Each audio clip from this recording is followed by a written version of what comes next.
Donc dans la vidéo précédente, on avait vu la boucle for in, donc là on va voir la boucle for off. Donc quelques petites notes. Donc lorsque l'on veut itérer sur un tableau, on va utiliser la boucle for off. Et lorsque l'on veut itérer sur un objet, on va utiliser la boucle for in. Donc pour itérer sur un tableau, on utilise la boucle for off, donc utilisée lorsque l'on n'a pas besoin d'accéder à l'index du tableau lors de l'itération. L'instruction for off permet de créer une boucle array qui parcourt un objet itérable, ce qui inclut les objets array, map, set, string, typed array, l'objet argument, etc. et qui permet d'exécuter une ou plusieurs instructions pour la valeur de chaque propriété. Donc pour le cas où l'indice précis d'un élément n'est pas nécessaire pendant l'itération, on peut utiliser la boucle for off. C'est utile quand le tableau est plus complexe et contient par exemple des objets. Bon, donc on va aller voir ce que dit le MDN. Donc for off, donc instruction for off. Donc là, l'instruction for off permet de créer une boucle array qui parcourt un objet itérable et qui permet d'exécuter une ou plusieurs instructions pour la valeur de chaque propriété. Donc ça, c'est ce que je viens de dire. Donc là, on a un exemple. Donc il crée une variable array, donc tableau, dans une constante. Donc la boucle for. Donc là, il met une variable élément. Donc c'est la même structure que la boucle for in. Off, l'array 1. Il affiche le console.log élément et voilà le résultat. Ok.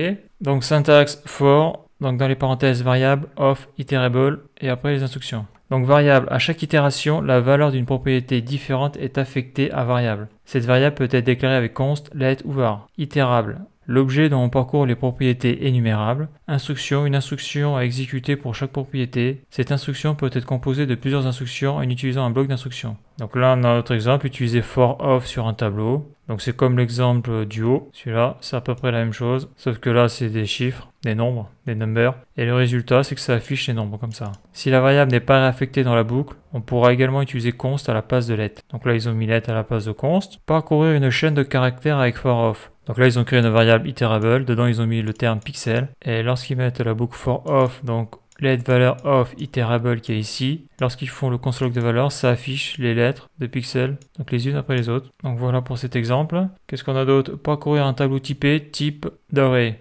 D'accord. Là, on a parcouru une map, donc la map, il faudra que je le voie ça. On l'a vu comme ça, c'est pas évident à comprendre. On a utilisé array.prototype.forH. Pour obtenir les mêmes valeurs qu'avec une boucle for off, on peut utiliser la méthode array.prototype.forH. Donc là, on la voit, la méthode forH. Ok. Parcourir l'objet argument.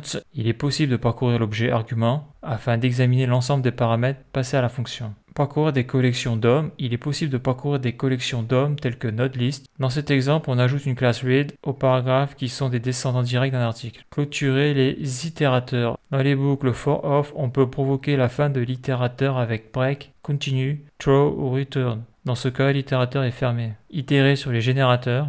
Grâce à cette instruction, on peut également itérer sur les générateurs, itérer sur les autres objets itérables. Il est aussi possible d'itérer sur un objet qui implémente le protocole itérable de façon explicite. Donc là, pareil, on a un exemple. Ce ne sont pas faciles à comprendre, leur exemple. Quand c'est des exemples un peu dans le vide, quoi. C'est pas des cas concrets d'utilisation. Pourquoi on utilise telle chose de telle manière? À quoi ça sert? Donc là, ils disent les différences entre for off et for in. Les deux instructions for in et for off permettent de parcourir un ensemble, mais elles ne parcourent pas le même ensemble. L'instruction for in permet de parcourir les propriétés énumérables d'un objet dans un ordre arbitraire. L'instruction for off permet quant à elle de parcourir les données contenues dans l'objet itérable visé. Donc ça déjà, c'est pas clair. Dans l'exemple qui suit, on illustre la différence de comportement entre une boucle for off et une boucle for in utilisée sur un tableau array. Donc là, ils ont un exemple. Ok.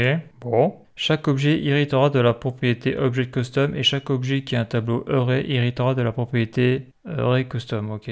Car on les ajoute au prototype object.prototype et array.prototype. L'objet itérable hérite donc des propriétés object custom et array custom, grâce à l'héritage et à la chaîne de prototype. Bon, donc ça je passe. Attention à ne pas réutiliser le générateur, ok, bon. Donc ça avait l'air d'être simple for off, puis lorsqu'on regarde les différents exemples, ça l'est beaucoup moins. Donc on va voir sur Visual Studio Code ce que ça donne, donc au niveau du code. Donc là je vais prendre l'exemple du MDN parce que là j'ai pas d'idée. Donc for off, donc qu'est-ce qu'on avait vu? Donc ils avaient fait une variable, une constante, et il avait appelé tableau. On va le faire en français, c'est mieux. Et on va l'appeler tableau 1 égale. Donc là, je fais un tableau, j'ouvre mon petit crochet. Voilà. Donc après, quoique, vu que c'est pas d'objet, je peux le faire comme ça. Je vais marquer donc A, B, et ils avaient marqué C. Voilà. Donc là, j'ai fait un tableau. Si je fais un console log, d'ailleurs, à noter, hein, lorsque l'on tape log et entrée avec Visual Studio Code, ça affiche console log automatiquement. J'ai vu ça l'autre jour. Et si je mets tableau, donc ça m'affiche ici un array, un tableau. Voilà. Donc l'index 0, lettre A, index 1, lettre B, index 2, lettre C, et le length, il y a 3 éléments. Voilà. Donc la boucle for, je vais la mettre ici. Donc la structure, donc là ils avaient fait une constante. Donc ils avaient appelé ça élément, moi j'avais appelé ça value sur la boucle for in, off, et donc là c'est le tableau, le nom du tableau, donc c'est toujours la même chose. Ça c'est pas compliqué. Et là ils avaient fait un console.log et donc d'éléments de la variable. CTRL S. Donc là on voit que ça affichait A, B, C. Donc ça a affiché la valeur de chaque élément du tableau. Donc ici j'ai mis des valeurs numériques, mais maintenant si je mets par exemple, je vais refaire la même chose, sauf que je vais mettre des nombres. CTRL C, CTRL V, je vais l'appeler tableau numéro 2, ça je le vire, voilà, tableau 2, et là au lieu de mettre des chaînes de caractères, je vais mettre 1, 2 et 3. Si je fais CTRL S, ça fait quoi? Donc là on a affiché 1, 2, 3. Ici, je fais console log du tableau numéro 2. Donc j'ai une erreur, c'est normal parce que il est déclaré en bas. CTRL S. Donc là, on voit que j'ai un array à index 0, valeur 1, index 1, valeur 2, index 2, valeur 3. Voilà. Donc, qu'est-ce qu'il reste? Il reste l'exemple qui est intéressant, qui peut servir peut-être un jour, qui est de parcourir une chaîne de caractères avec for-off. Donc là, ils avaient créé une variable. Je vais l'appeler livre, parce que nous on aime les livres, et on va l'appeler pour pas changer la tour sombre. Donc là il y a un espace, on va voir s'il le prend en compte, parce que là dans l'exemple qu'il y avait c'était beaucoup plus simple, c'était juste un mot, et là je suis curieux, donc on va faire le test. CTRL S, donc là après la boucle for je vais la copier, hein. CTRL C, CTRL V, donc const element of, ici ça va être livre, ok, console, donc on va voir ce que ça fait ici, CTRL S.